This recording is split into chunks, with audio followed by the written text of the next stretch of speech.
2 күндөн бeri курстарды тартпай, курс көтөрүлүп кетти, тарт деп тугандар көп айтып атышат да.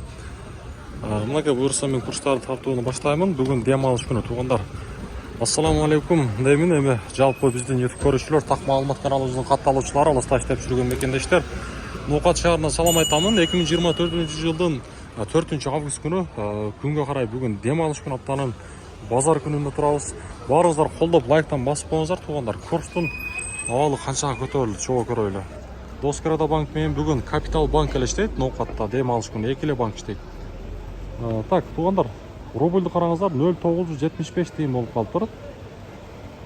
Ошол үчүн көтөрүлдү деп айткан экен да. Тугандар, жакшы жаңылык. Эми бул дагы бир аз болсо дагы сиздердин алыстагы биздин мекендештерге пайда болот. Ошон үчүн көтөрүлдү. Доллар 84 сом 40 тиын, евро 91.50.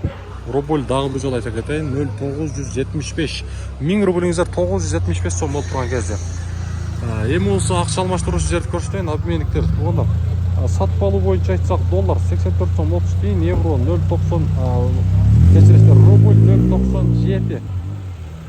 Бул жакта рубль 0,97.